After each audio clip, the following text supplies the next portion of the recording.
Assalamualaikum warahmatullahi wabarakatuh. Perkenalkan, saya Sadira Arjanti dengan NIM 24016257 dari kelompok 1. Nah, di sini saya akan memecahkan masalah yang ada dalam sebuah video, yaitu perundungan berbasis dunia maya atau pembulian. Nah, di video kali ini kita akan membahas hakikat manusia yang akan dikaitkan dalam kasus tersebut. Hakikat manusia adalah pengakuan terhadap keseluruhan manusia sebagai entitas yang memiliki naluri untuk bertanya dan mengeksplorasi diri serta dunia di sekitarnya. Nah, hubungan kasus ini dengan hakikat manusia adalah pada bagian pandangan psikoanalitik adalah keyakinan bahwa hakikat manusia digerakkan oleh dorongan-dorongan dari dalam dirinya yang bersifat instinktif. Yang pertama itu id. Dalam kasus tersebut, tindakan para pelaku perundungan seperti melontarkan kata-kata agresif dan rasis seperti yang diucapkan dalam kasus video tersebut, yaitu udah hitam jelek hidup lagi, model kayak lo ini yang ngotor-ngotorin bumi, dan mengirim pesan teror rasis adalah manifestasi dari dorongan id.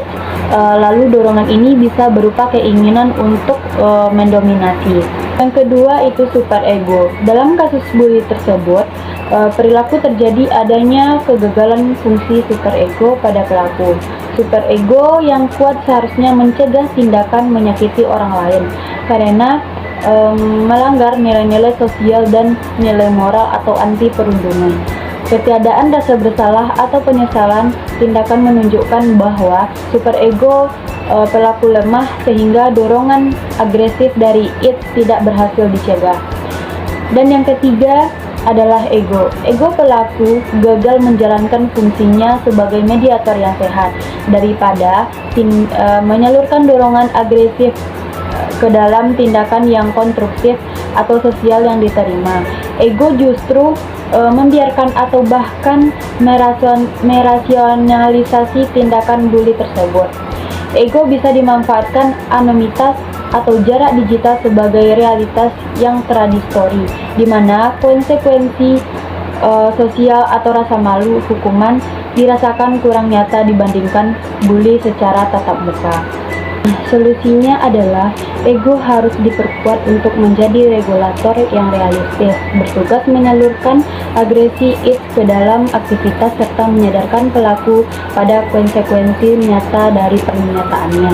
Sementara itu, superego harus ditingkatkan melalui nilai-nilai moral dan agama, misalnya empati dan rasa bersalah, mampu menjadi pengawas moral untuk mencegah tindakan bully tersebut.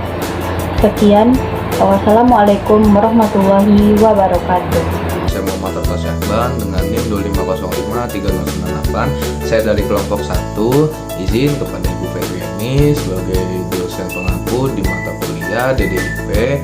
Di sini saya akan membahas tentang harkat dan martabat manusia, dan juga ini berhubungan dengan kasus bullying.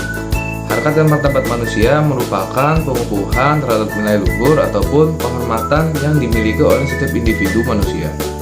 Harkat ini ibarat kata bisa dibilang seperti akal dan juga HAM, dan juga martabat bisa dibilang sebagai kehormatan.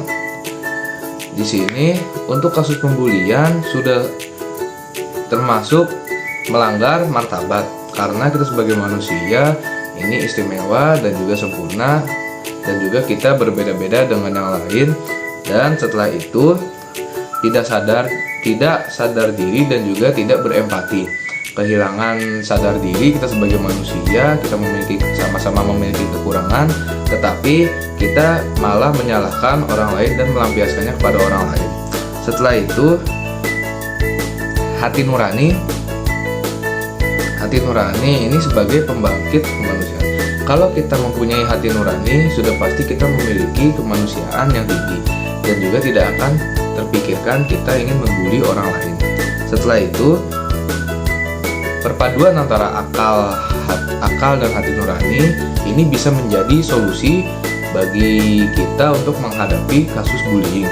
Nah, caranya dengan kita melaporkan kepada pihak sekolah, dan juga pihak sekolah bisa melakukan pembinaan kepada pelaku dan juga bisa merangkul korban. Sekian, terima kasih. Wassalamualaikum warahmatullahi wabarakatuh.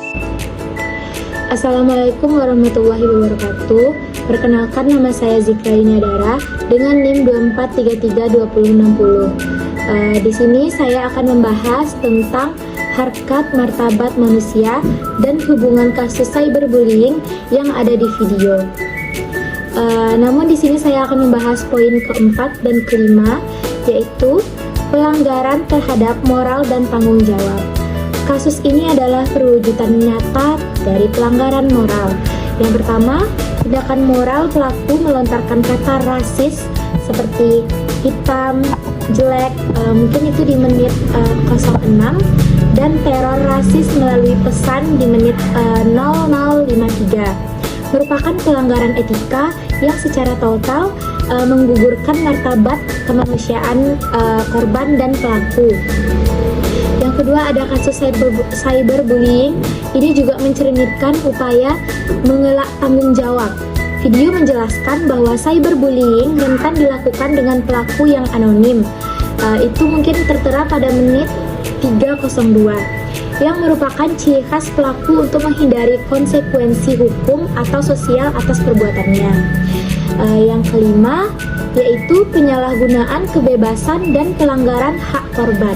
Yang pertama, ada pelaku telah melakukan penyalahgunaan kebebasan. Mereka menggunakan kebebasan berekspresi di dunia maya untuk bertindak berdasarkan dorongan sesaat tanpa diatur oleh moral dan hati nurani. Yang kedua, penyalahgunaan ini secara langsung melanggar hak korban. Fred mengingatkan Raisa bahwa tujuannya melapor adalah agar Raisa bisa kembali ke sekolah dengan aman dan nyaman. Itu ada di menit 359. Pelanggaran moral pelaku telah mengabaikan kewajiban mereka untuk menghormati hak Raisa atas rasa aman tersebut. Lalu kesimpulannya adalah perundungan yang terjadi merupakan kegagalan para pelaku dalam mengimplementasikan moralitas dan penggunaan kebebasan yang dimiliki secara bertanggung jawab, yang pada akhirnya merusak harkat dan martabat Raisa. Assalamualaikum warahmatullahi wabarakatuh. Sebelumnya, perkenalkan, nama saya Anissa Kurniasi dengan NIM 24086324. Di sini saya dari kelompok 1 dan saya akan membahas sedikit tentang dimensi-dimensi kemanusiaan. Nah, dari video tersebut, yaitu perundungan berbasis dunia maya ataupun cyberbullying, ini termasuk pelanggaran dari dimensi-dimensi kemanusiaan, yang dimana setiap individu itu memiliki dimensi-dimensi kemanusiaan. Pelaku menunjukkan agresi, kata-kata rasis dan lain sebagainya. Itu adalah salah satu bentuk kegagalan dari dimensi-dimensi kemanusiaan.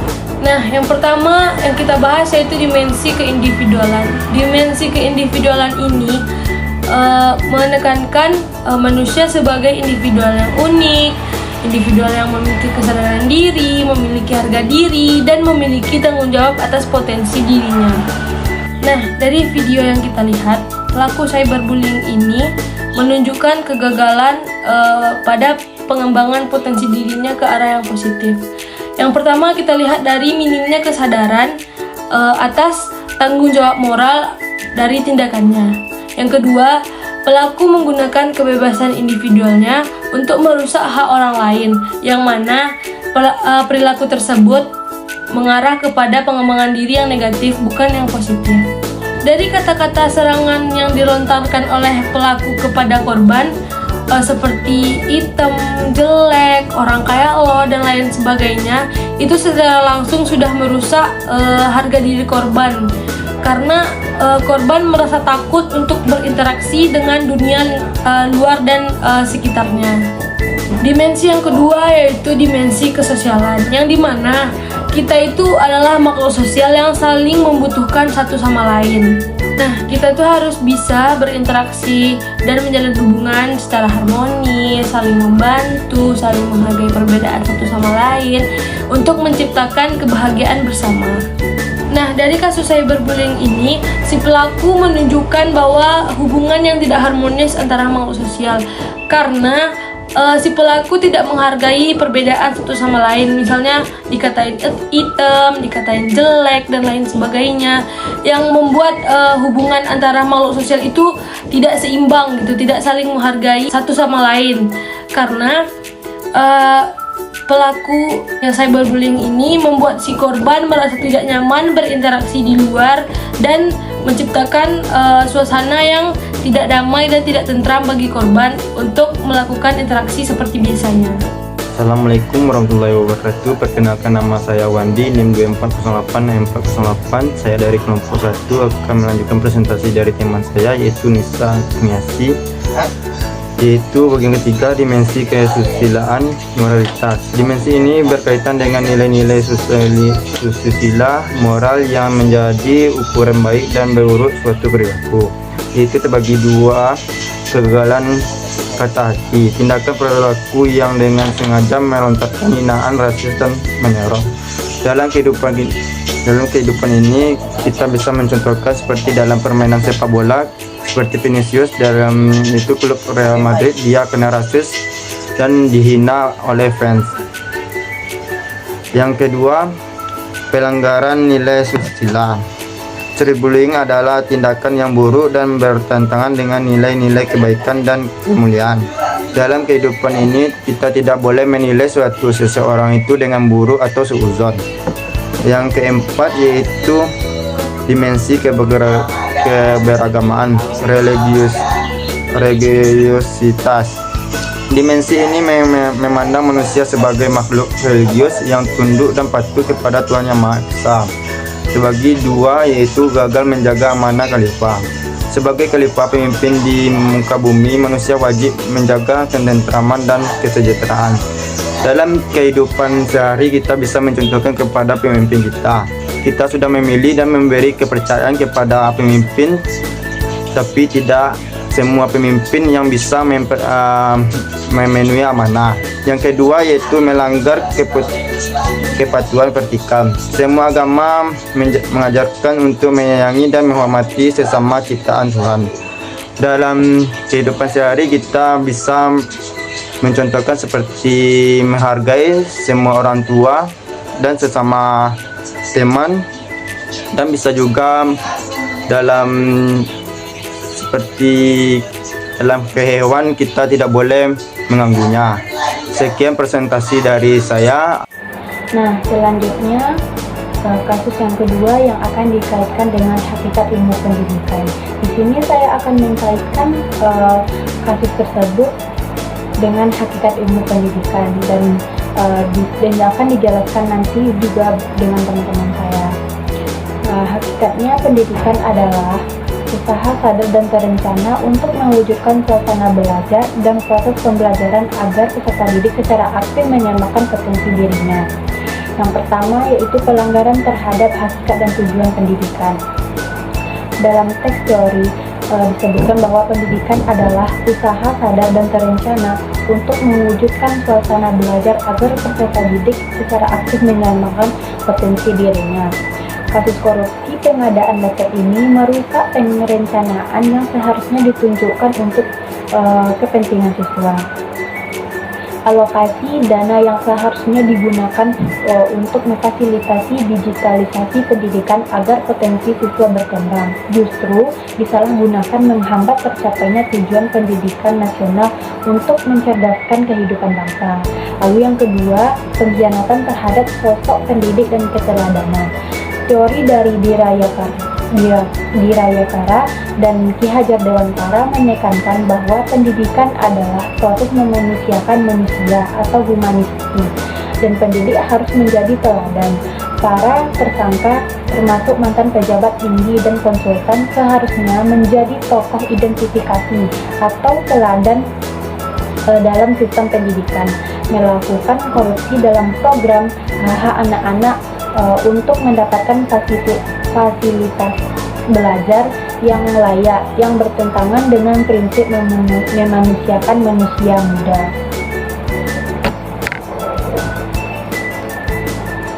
Nah, selanjutnya yang ketiga yaitu ketidaksesuaian dengan konsep pancadharma dan karakter. belajar Ki Hajar Dewantara menekankan pentingnya budi pekerti atau karakter dan keseimbangan antara intelektual serta moral. Tindakan korupsi menunjukkan kegagalan karakter dan dari para pelaksana kebijakan pendidikan, meskipun mereka memiliki intelektual tinggi atau lulusan universitas ternama dan ahli teknologi. Ketiadaan integrasi moral membuat mereka menggunakan keahlian untuk mengarahkan proyek atau pengadaan Chromebook demi keuntungan pribadi, bukan untuk kepentingan kodrat alam peserta didik. Yang keempat, menghambat proses pendidikan sebagai usaha penyelamatan. Pendidikan berfungsi membantu anak dalam menghadapi tugas-tugas perkembangan. Program digitalisasi seharusnya membantu siswa beradaptasi dengan zaman. Dengan adanya korupsi, kualitas atau kuantitas alat bantu atau laptop yang sampai ke siswa menjadi tidak optimal.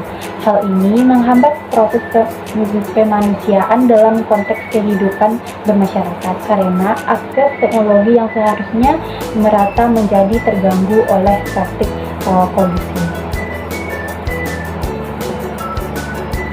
Lalu yang kelima yaitu pelanggaran Undang-Undang Sisdiknas Nomor 20 Tahun 2003 menyatakan perbuatan para tersangka bertentangan dengan Undang-Undang Tipikor secara esensial. Mereka juga melanggar amanat Undang-Undang Sisdiknas karena tindakan mereka tidak mencerminkan akhlak mulia dan tanggung jawab sebagai penyelenggara pendidikan.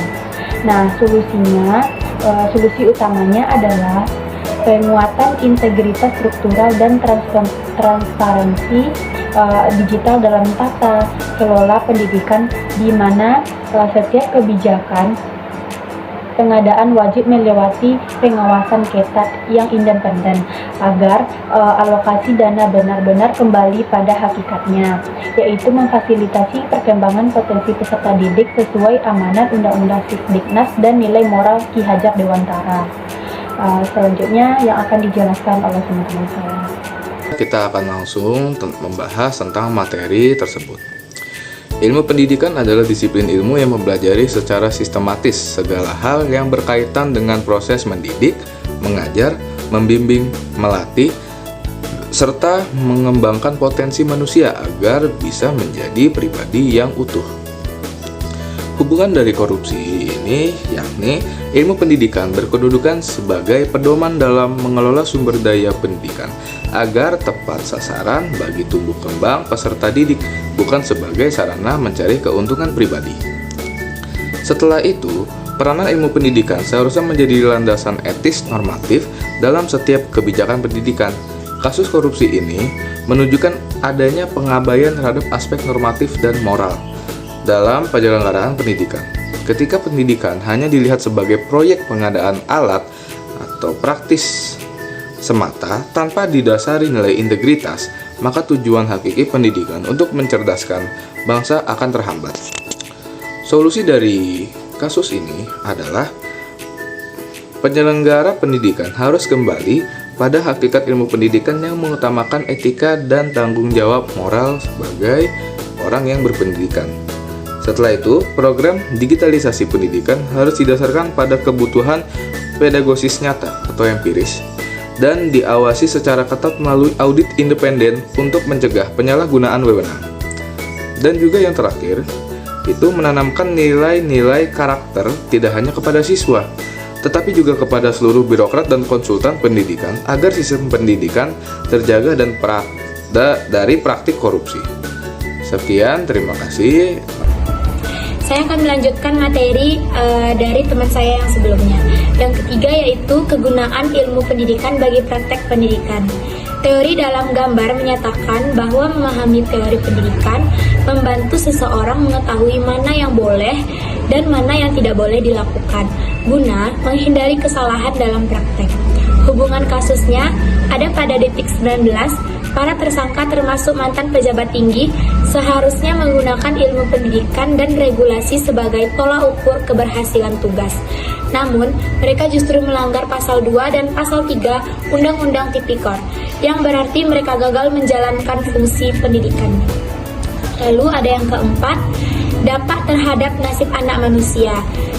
Teks pada gambar menekankan bahwa mendidik bukanlah perbuatan sembarangan karena menyangkut nasib anak manusia untuk kehidupan selanjutnya.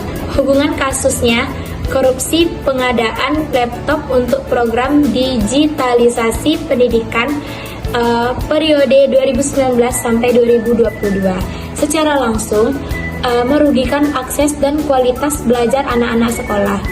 Kesalahan atau dalam kurung korupsi ini memiliki akibat yang tidak dapat dibenarkan karena menghambat pemenuhan hak asasi anak dalam mendapatkan fasilitas pendidikan. Lalu, ada solusi untuk poin kegunaan ilmu pendidikan dan dampak terhadap nasib anak bangsa Indonesia adalah dengan menjadikan teori pendidikan sebagai landasan operasional yang konsisten guna mencegah malpraktik dalam kebijakan.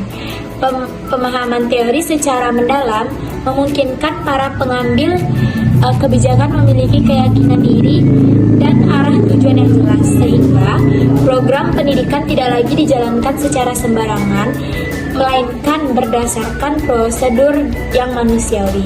Dengan begitu, setiap keputusan teknis dalam pendidikan akan selalu mempertimbangkan aspek emosional dan kebutuhan nyata di lapangan, yang pada akhirnya meminimalisir kesalahan yang dapat merusak tatanan belajar. Nah, yang pertama yaitu pelanggaran dalam ilmu pendidikan. Teori mengatakan bahwa ilmu pendidikan itu bersifat normatif karena diselenggarakan berdasarkan pilihan yang baik dan yang buruk. Kita lihat dari kasus para tersangka yaitu pejabat dan konsultan menyalahgunakan wewenangnya, yaitu dengan mengalihkan proyek kepada produk-produk tertentu yang dimana itu suatu bentuk korupsi dan melanggar nilai norma yang menjadi landasan dalam penyelenggaraan ilmu pendidikan. Yang kedua yaitu kegagalan membentuk manusia yang berakhlak mulia. Peranan ilmu pendidikan adalah untuk membentuk manusia yang beriman dan berilmu dan juga berakhlak mulia. Nah, kita lihat pada kasus korupsi ini di lembaga pendidikan menunjukkan kegagalan dalam mengimplementasikan nilai-nilai pendidikan pada tingkat manajerial.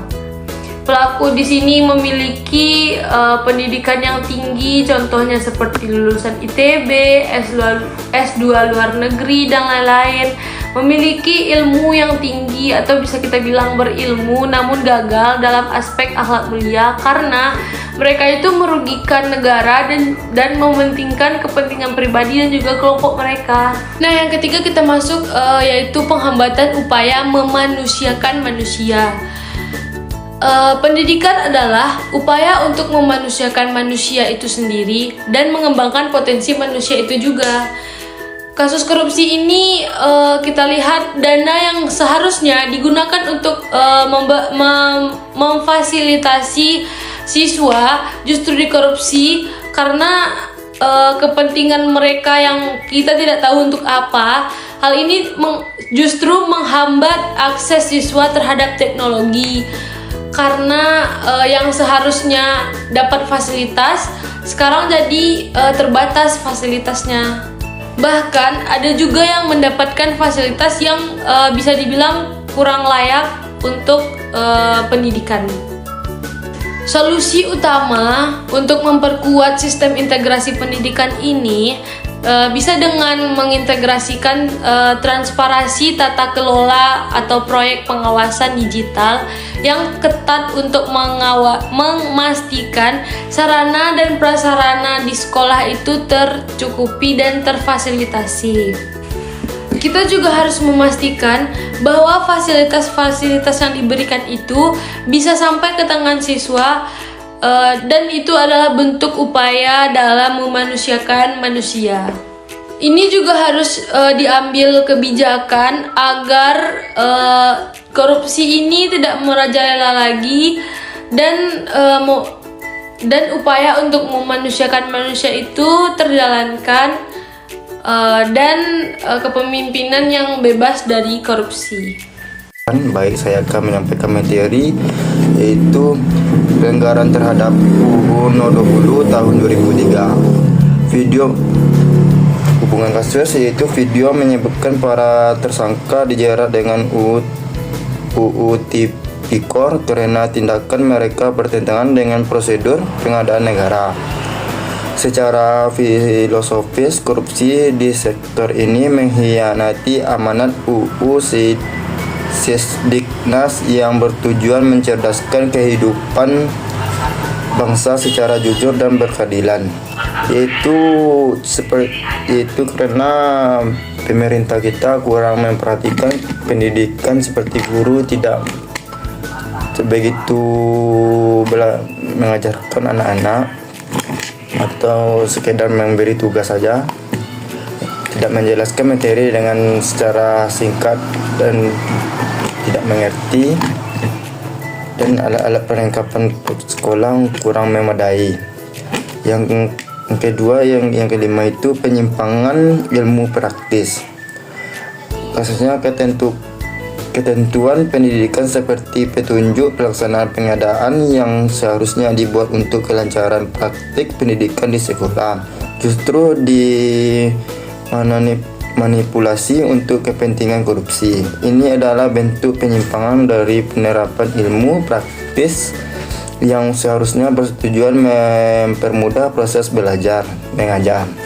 Yaitu dalam kehidupan sehari kita bisa melihat perlengkapan sekolah dari perkampungan kurang memadai, dan bisa jadi kedanaannya itu kurang mencukupi, seperti dana yang diberi pemerintah itu dikorupsi oleh atasan dari sekolah.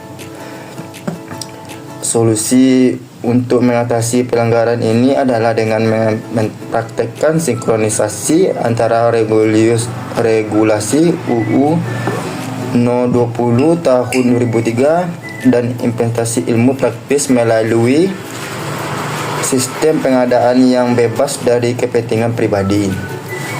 Kita dalam kehidupan ini harus mempercayai pemimpinan, tapi ternyata tidak sesuai dengan realitanya dalam perjalanan dalam melakukan tugasnya. Nah, selanjutnya kasus yang ketiga yang akan dikaitkan dengan landasan pendidikan. Nah, di sini hubungan kasus ini dengan landasan sosiologis. Kasus tawuran ini menunjukkan adanya kegagalan dalam interaksi sosial remaja tersebut. Lingkungan pemukiman padat penduduk yang menjadi latar tawuran mencerminkan sosiologis masyarakat yang mengalami stagnasi atau masalah dalam tata nilai. Nah, jika masyarakat bergerak dinamis, maka pendidikan berkembang. Namun, jika masyarakat mengalami kekacauan seperti tawuran, mencerminkan adanya hambatan dalam proses pendidikan sosial. Nah, solusinya, sekolah dan tokoh masyarakat harus menciptakan interaksi sosial positif. Perlu dibuat program kolaborasi antar sekolah yang sering terlibat konflik, seperti pertandingan olahraga atau seni bersama, agar terjadi proses saling pengaruh yang baik. Lembaga pendidikan tidak boleh menjadi menara gading, tetapi harus terjun membenahi dinamika sosial di lingkungan sekitar kampung muara Bahari tersebut. Nah, selanjutnya yang akan dijelaskan oleh teman saya. Oke, saya akan melanjutkan materi yang saya bawakan. Ilmu pendidikan adalah disiplin ilmu yang mempelajari secara sistematis segala hal yang berkaitan dengan proses mendidik, mengajar, membimbing, melatih, serta mengembangkan potensi manusia agar menjadi pribadi yang utuh. Aksi tawuran yang ada di video itu sangat meresahkan karena menggunakan senjata tajam hingga senapan angin. Dari perspektif ilmu pendidikan, Fenomena ini menunjukkan adanya krisis pada aspek normatif dan praktis pendidikan.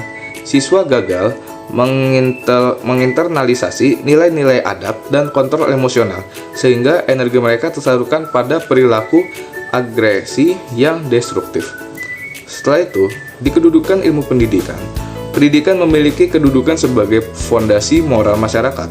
Tawuran adalah bukti bahwa pendidikan seringkali hanya terjebak pada transfer of knowledge atau pengetahuan, namun abai pada transfer of value, internalisasi nilai. Solusi berdasarkan ilmu pendidikan yang pertama adalah reorientasi karakter. Sekolah harus memperkuat pendidikan karakter berbasis nilai-nilai Pancasila dan agama untuk membangun empati dan kontrol diri. Yang kedua, sinergi tri pusat pendidikan.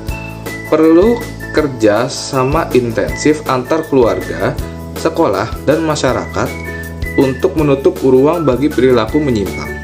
Dan yang terakhir, wadah kreativitas positif, memberikan saluran bagi energi remaja melalui kegiatan ekstrakurikuler atau olahraga yang kompetitif namun sehat guna mengurangi potensi perilaku agresi di sekolah. Sekian materi yang saya bawakan, terima kasih. Saya akan melanjutkan materi teman saya yang sebelumnya, yaitu 3.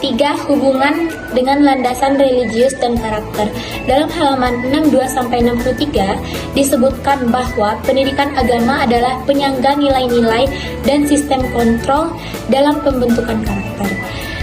Analisis kasusnya, seperti tawuran remaja ini mencerminkan kurangnya penguasaan nilai-nilai religius dan spiritual dalam diri pelaku.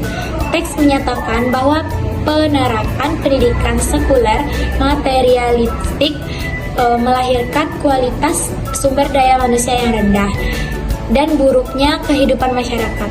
Kasus kekerasan ini membuktikan bahwa tanpa landasan religius yang kuat sebagai kontrol mental, remaja mudah terjebak dalam aksi yang merugikan orang lain dan melanggar norma agama.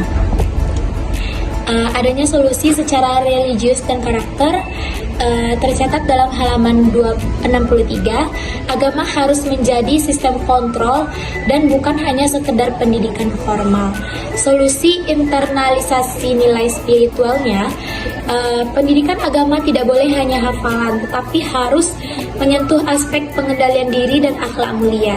Perlu ada kegiatan keagamaan yang bersifat emosional dan aplikatif seperti spiritual camp atau kegiatan sosial yang menanamkan bahwa melukai sesama adalah pelanggaran berat terhadap firman Tuhan dan merusak harmoni kehidupan. Hubungan dengan landasan legalistik atau landasan hukum. Pendidikan harus berlandaskan kepada hukum yang jelas, karena agar tidak adanya benturan dan kebutuhan dan juga menjaga hak serta kewajiban. Bisa kita lihat di video yang dijelaskan oleh warga, mereka berharap bahwa polisi bisa meningkatkan patroli mereka. Hal ini berkaitan dalam aspek hukum pendidikan, yaitu bahwa setiap tindakan warga negara, termasuk juga remaja yang berstatus pelajar, harus tunduk dan patuh kepada aturan yang berlaku di negara kita. Sebenarnya, itu tidak lain dan tidak bukan karena agar kenyamanan, kedamaian kita terjaga. Nah, di sini kan kita membahas tawuran, yang dimana tawuran ini akan mengganggu ketenangan warga, kedamaian warga, dan juga meresahkan warga di sekitar, terutama di sekeliling atau sekitar area tawuran tersebut.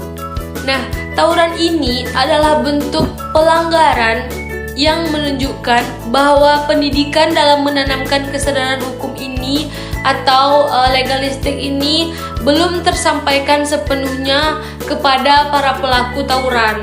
Karena masih banyak kita lihat remaja-remaja yang bahkan masih berstatus pelajar, contohnya seperti SMP, tingkat SMP ataupun SMA yang melakukan tawuran. Solusinya yaitu kita bisa memberikan edukasi kesadaran hukum. dengan melakukan sosialisasi hukum yang tegas di sekolah-sekolah mereka mengenai dampak pidana dari tawuran dan penggunaan senjata tajam ataupun senapang angin dan segala macam bentuk senjata tawuran. Siswa itu harus memahami bahwa tindakan mereka memiliki konsekuensi hukum yang sah atau yuridis, sehingga mereka merasa terjaga dari keinginan untuk melanggar aturan negara, dan juga mereka diharapkan agar sadar dan berhenti melakukan keresahan di lingkungan masyarakat. Materi pada hari ini yang kelima, hubungan dengan landasan ekonomi. Analisis kasus. Tawuran seringkali terjadi di lingkungan dengan kondisi ekonomi yang menantang, seperti pemukiman padat. Menyebut bahwa pendidikan seharusnya membentuk mental yang positif agar mampu hidup dalam keadaan apapun. Ketidakmampuan remaja dalam menyalurkan energi secara produktif bisa jadi berkaitan dengan keterbatasan akses atau fasilitas pendidikan yang berkualitas.